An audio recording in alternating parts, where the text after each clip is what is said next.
Ito nga pala guys yung ano, yung binibenta kong sniper. Ayan, big bed concept. So ikot muna tayo bago natin isa-isahin. Ayan.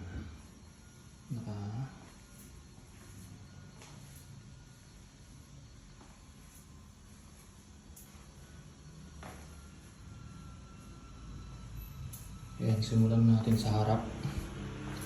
Ito guys, ano nga pala to, simula sa pintura. Yung kaha niyan guys, ano yan, hindi sticker, nakapintura yan. Pintura yan guys, walang sabit yan, wala kang masasalat, pintura talaga yan. So pinaka-custom ko yan, worth 20k. Tapos yung ORCR niyan, yung OR, naka ano na yan, multicolor. So wala kang problema yan sa registro. Wala siyang ano. So simulan natin dito. Itong motor ko is 2017 model, yung Sniper version 1 na matte green. Matte green to dati, yung version 1. Kung papansin niyo yung ulo version 2 kasi kinonvert ko yung ulo. So bumili ako ng kit ng pang ano, version 2. So pang version 2 na tong headlight. So ito, may butas to kasi nilagyan ko to ng ano, mini driving light. Kung makikita niyo yung lumang picture ko sa post, may mini driving light yan na ano, kalimutan ko yung ano, yung MDL na yun. Papakita ko na lang dun sa post. So dito yun, tinanggal ko lang. Tapos yan, ito blue water. So ang shock natin is R1. Stock R1 to na ano, boots. Caliper niya same, pang R1 stock. Yung piston niya guys, 6 yan. 6 yung piston yan. Dual yan. Ayan, dual. Tapos yung ito, nabili ko 10k kasi nung binili ko tong set ng mags, wala siyang kasamang disc. So binili ko to 10,000 sa Motorrad. Itong mags na to, pang Aprilia to guys, yung harap. Ayan. Tapos yung gulong ko, kung mapapansin nyo malapad, 120 yan guys. Saan ba yan? Ayan o, 120 by 70. Okay, ano yan? Diablo Rosso Corsa 2. Ayan o. Diablo Rosso Corsa 2. 26,000 yan yung harap tsaka likod. Yung gulong. So dito tayo silipin natin. Ito guys, naka-big ano ko radiator, MBR1 radiator. Malaki to guys, oversized to. Tapos ito pala yung splitter. Ayan, tapos yung mapapansin nyo iba na yung ano ko, yung sa T-post. Converted yan kasi usually ang big bike concept, pag yung stock na ano yung ginamit mo, yung sa mga big bike, hindi siya ano, yung liko niya maliit. Siguro kung naka-experience kayo ng ano, gumamit ng R1 or yung R15, yung liko niya bitin, di ba? Kailangan mo yung banking. Ito, para kang naka-stock, masasagad mo yung liko. So yung liko nito malaki pa rin, hindi siya nabago. Kasi nga converted to. Ayan, malaki yan guys, matibay yan. Pinagawa ko yan kay Sir Jose Edmil. Shoutout kay Sir Jose kung magpapagawa ka sa kanya ng ganyan. Ito MBR1 din na oil cooler. Ayan guys, ito yung hose ng spawner dito. So pakita ko lang itong gilid bago tayo ikot sa kabila. So kung papansin nyo guys, nakaano na rin to, textured. Ayan, ito rin, bumili ako, converted rin to guys kasi hindi ganito yung stock ng sniper. Yung stock ng sniper sarado yan. So bumili ako ng ano, nung pang R15 na may butas dito. Ayan, naka-titanium yan guys. RCB na ano, single shifter, yung race type. Ayan, nabili ko yung kay Boss Cloyd, Pilapil. Share kay Boss Cloyd. Shoutout din kay Boss Cloyd ulit kasi siya yung bumuo ng makina ko. Naka-ano to guys, halos UMA straight yung makina ko. Ang di lang yung UMA dito sa makina ko is yung throttle body at saka yung injector. The rest lahat UMA yan guys. Naka-ano ko, 65mm. So 195cc to guys. UMA yung makina niyan, 195cc. Hindi na to stock. So, patay sa likod. Ayan yung Pro Arm, MB Agusta yan guys. Tapos yung likod, MB Agusta rin na mags yan. Kamukha siya ng Ducati. Hawig lang. Ayan. Ayan, MB Agusta yan guys. Papansin nyo, bilog. Yung stock kasi pina-convert ko. Hindi siya may design. Kasi nga, ang purpose ko nito kaya ko pinapalit para madali ako magpalit ng sprocket. Kung mapapansin mo yung sprocket ko, pang 428 siya. Hindi siya yung 528 na pang big bike. Kasi nga, ang habol ko dito is madali siyang palitan. Kasi pag yung pag big bike ang ginamit mo, pagtagal, mahirap maghanap ng pyesa nun. Tsaka iba ang timpla ng 528. Ito, para kang naka-sniper pa rin na stock. Kasi ano to, 428 lang to guys. So ang dali lang nito, tatanggalin mo lang yan, palit ka ng sprocket. Ganun lang kasimple. Sa harap naman yung sprocket na extension yan. So matagal naman yan. Kung papalit ka, papakonvert lang yan. Mabilis lang yan. So yung shock ko pang Raider na ano, nakalimutan ko to eh. Anong pangalan? Basta pang Raider to guys. Yung may baso. Ayan. Nakalimutan ko yung brand. Pero nasa post ko yun, yung exact model. Check nyo na lang. Tapos ito binilang ko rin ng lock. Ito papalitan ko to ng titanium, hindi ko lang masikaso. Pero kung mabebenta na to, kayo na bumili. Mas maganda pag titanium para maangas tingnan. Kasi usually ng bolts ko naka titanium na. Ayan, nakaano ako, single piston na RCB sa likod. Ayan. So ayan siya guys, naka-RCB rin ako ng mga cap, tsaka yung pito. Ano pa ba? Ito yung gulong ko guys sa likod. Ang sukat ito ay 200. Saan ba yung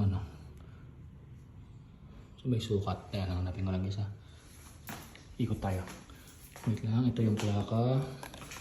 Wala pa akong plaka guys, hindi pa lumalabas yung plate number ko. Nung last registro ko wala pa. Sana next year meron na. Ay, this year sana. Itong November. Ay, October. Sana meron na. May ilaw to, gumagana lahat. So, ito yung side na kabilang arm. Ayan, kung papansin nyo, 3 spokes lang siya. Angas, di ba? Ayan o. Saan na yung sukat ng gulong? Hindi ko makita. Ayan, 200 by 55 by 55. So yung tambutso ko, papansin nyo parang stock. Pero UMA yan. Ayan. UMA version 2 o version 1. Version 2 ata to. Kasi yung version 3 ata yung may malaki butas. So UMA yan.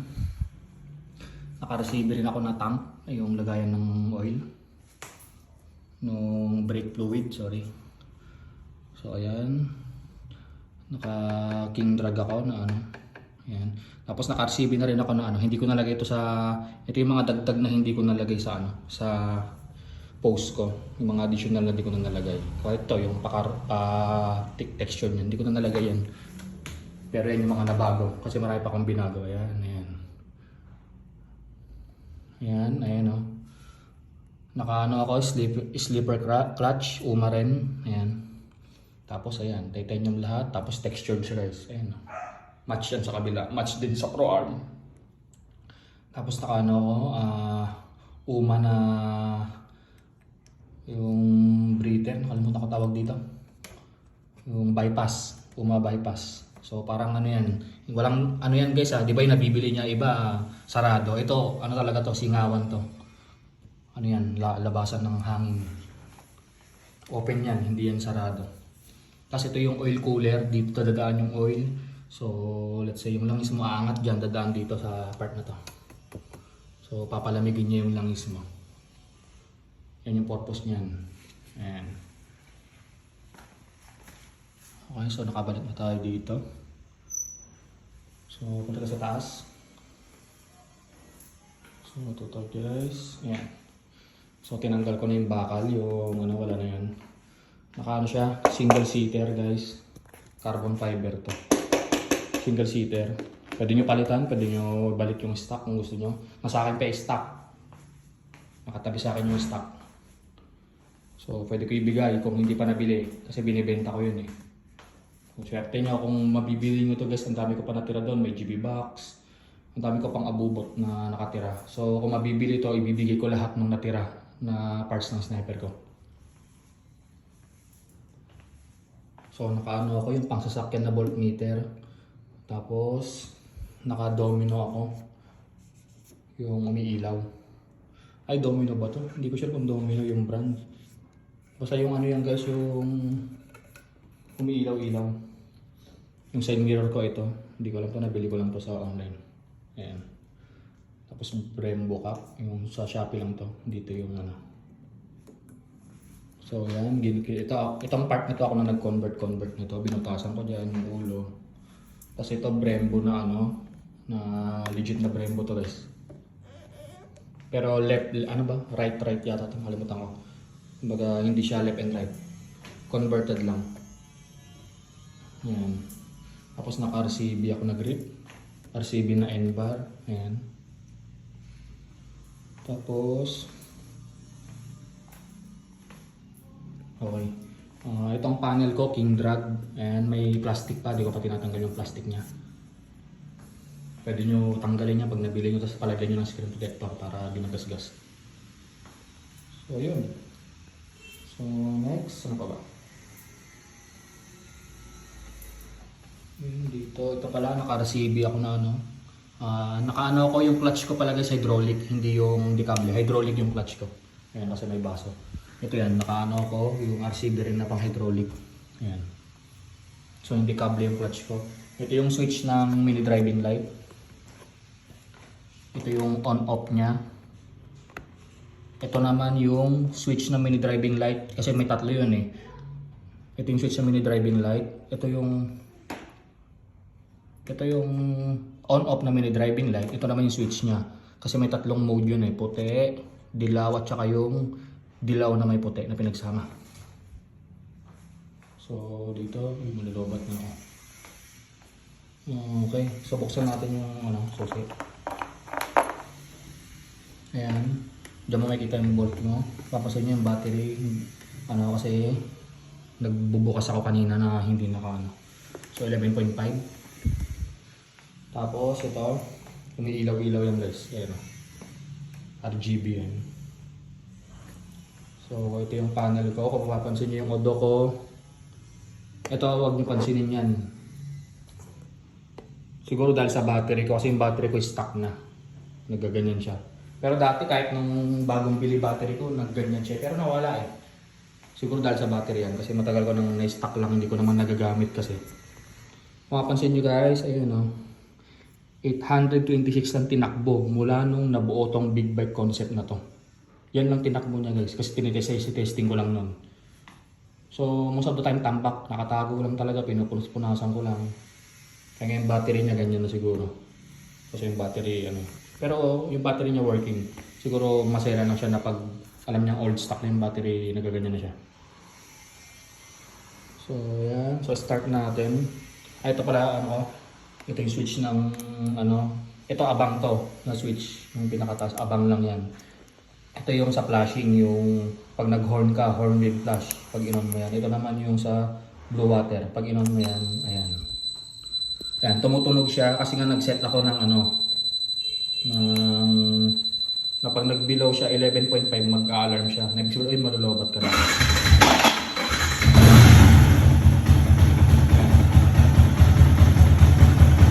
Pansin nyo nung in-start ko na gano'n siya. Yung parang tumatama yung piston kasi nga kargado, di ba? Eh wala naman akong plus. So iwasan nyo na ano, mag-start na bitin. So pag in-start nyo dapat direct na start kasi nga kargado.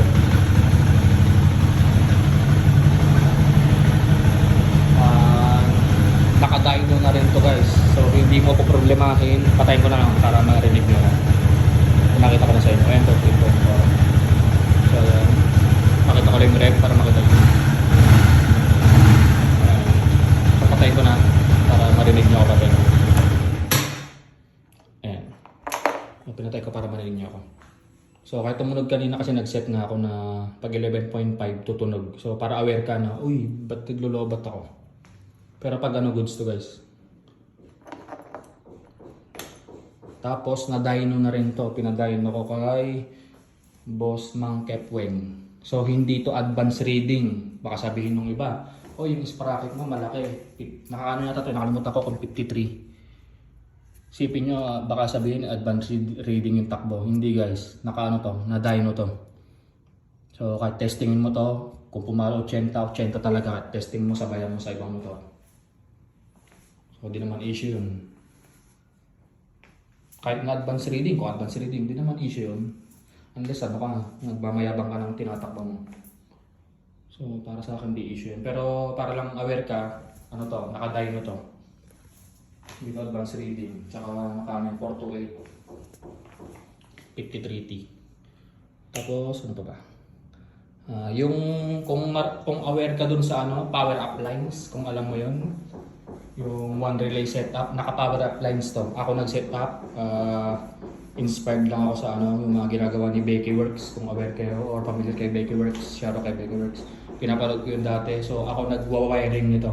Pinower up lines ko to, kung mapapansin nyo, ang dami kong ilaw pero hindi kumukurap yan. Ito, may MDL pa ako, may ano pa ako. Nakaano pa ako yung busina ko pala, sorry. Ayaw ko yung busina kasi may kapitbahay ako eh, baka magalit. Nakaano ako, Pia Larry horn. So, ayan siya guys. Tapos, ano pa ba?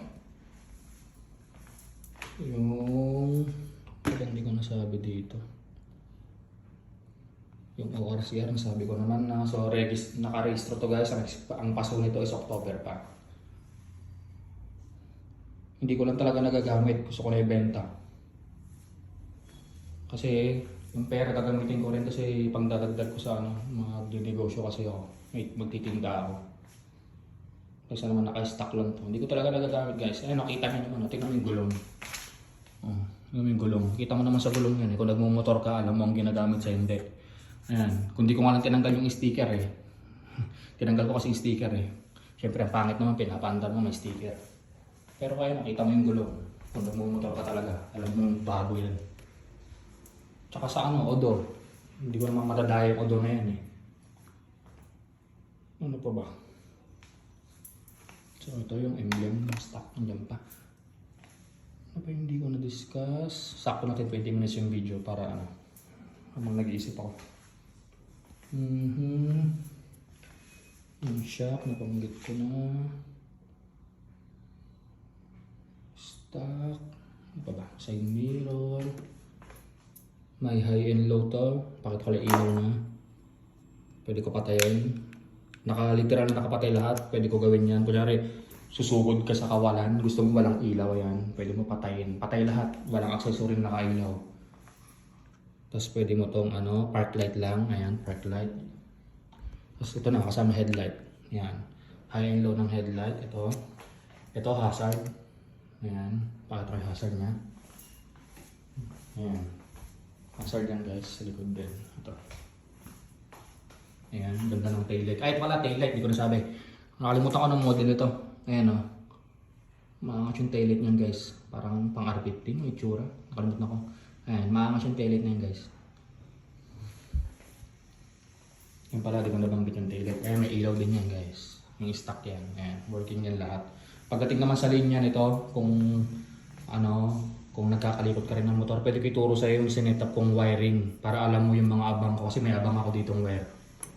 Para alam mo. Signal light. Tapos ito domino switch na ano, yung MDL na natin. Tapos ito is, wala to, available. Ay, sorry, hindi pala available. Ito yung ano, yung on and off ng RGB. Ayan. Ayan, tumutunog kasi nga nag-below 1.5, 11.5. Tapos ito yung ano, abang. May abang to. Pwede mo gawin kill switch to. Pero ang pangit naman kill switch mo nandyan lang.